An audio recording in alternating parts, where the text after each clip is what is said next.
the name of the Father, the Son, the Holy Spirit. Amen. The gospel of abundance and the mentality of scarcity.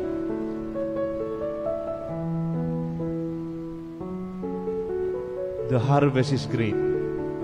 The harvest is abundant. Ito ang ating ebanghelyo. Sinisigaw ng ating simbahan.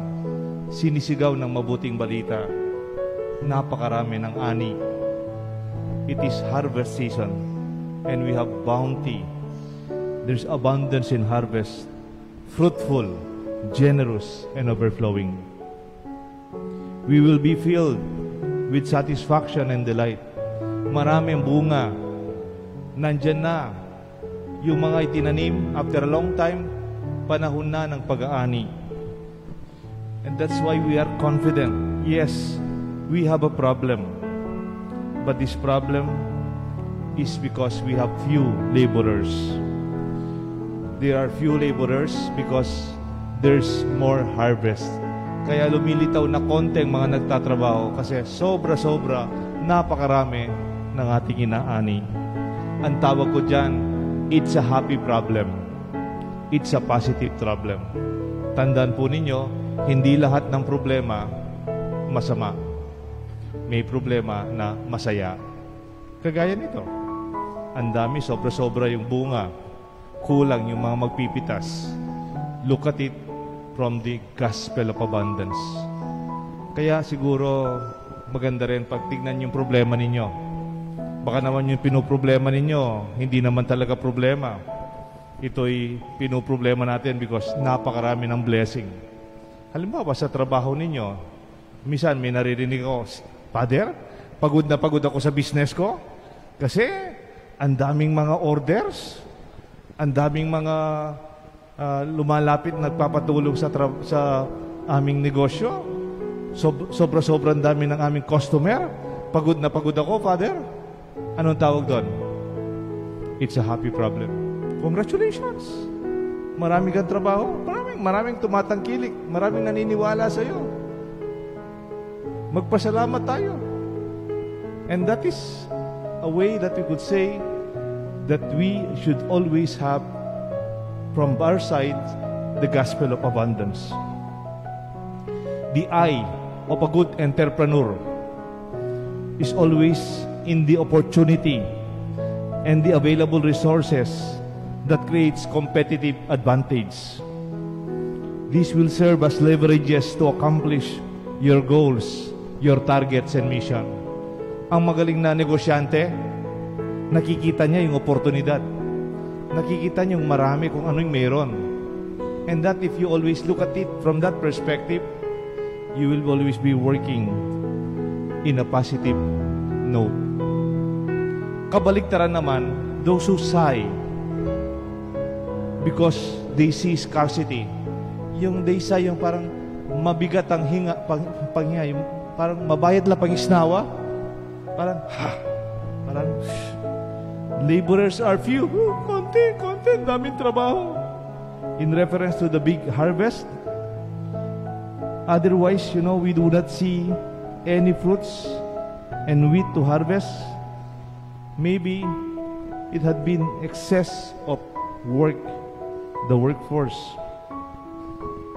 The focus on what we do not have. What is lacking or what they see as gap. Alam mo yung mentality nila, yung scarcity, yung utak, kulang nagtatrabaho, pagod na pagod tayo, napakarami ng mga ani. They always focus on the gap, on the what is lacking and what they do not have. Kaya nga, kulang kasi masyado maraming bunga. Ang tawag dyan, scarcity mentality. They focus on what is lacking. Yung mga taong parating nakikita nila yung kulang, they do not see the opportunity, but they only see what is wanting. Emphasis on the need of laborers. They are problematic, negative, and heavy. Ang mga taong ganito, mabigat kasama. Nakikita na lang parati yung kung ano yung mali, kung hindi tama, kung ano yung kulang, what's wrong and what is not right. It can be disheartening, makasirang loob. It is pitiful, makalunos. It's inferior, parang mababang klase. It is dismal, parang konti lang. It is inferior. And also, it is pathetic. Para bang wala ka nakikitang effort to see what is good in the situation. Minsan, meron po akong inaangahang general. Ang pangalan niya, General Hannibal Barca. He was a renowned general and a statesman, known for his military skills as a commander and his contribution to the army. He was born 247 BC before Christ, and he was the chief of the Carthaginian army, whom the mighty Romans feared before the fall of Rome. Alam niyo po, kinakatakutan itong si Hannibal Barca. Kasi madalas yung mga general, mga colonel niya, sabi niya, "Sir, yung ating pupuntahan, walang daan, nakasara, walang bridge, masyadong mahirap." Sabi ng mga "Sir, there is no way." "Sir, General, walang daan." Anong famous line ni General Hannibal Barca? Sabi niya, "Well, if there is no way, we will make one." Kung walang daan, gagawa tayo ng paraan. If you are a leader in your business, in your family, in your community, pag walang daan, there is no way, we will make one. Gagawa tayo ng daan. Gagawa tayo ng paraan. Kahit sa Kapampangan, the same. Nung walang dalan, gawa tamong paralan. It is a new way of doing things, a new way of approaching the problem. It takes a lot of creativity to see beyond what is given, beyond what is lacking. You have a sense of vision because the harvest is great. On the other side of the problem, you can see the reverse perspective actually.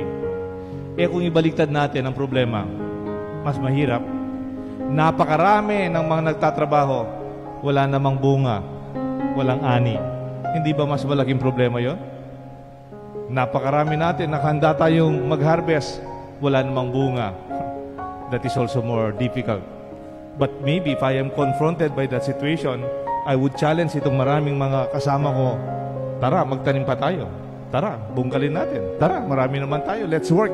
So that after some time, we will get a great harvest. In any situation, a positive person would always bring what is best in a situation.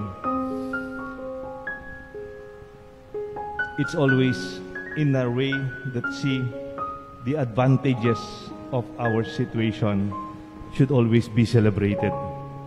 Meron po akong magandang ginagamit na approach in terms of planning and even assessing. Ang sabi nila, appreciative inquiry, AI. Ano po yun? It's an approach to planning and management. Ang tanong nila, kunyari, you will get me as a consultant. May problema yung kumpanya ninyo. Pwedeng nalulugin ng konti, may problema. Kaya simbahan, mayroong problema.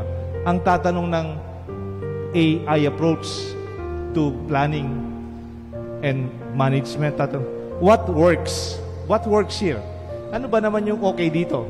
Ano yung effective dito? What do we have? Anong mayroon tayo? What do we do best? Ano yung pinakamaganda dito sa parokya natin na pwede natin pagmalaki? Ang mga tao dito, pinagmamalaki natin, they are always available to help. They are here to give themselves their time. What do we have? Our people. Their time. They are our opportunities. What works? Cooperation, goodwill in our parish.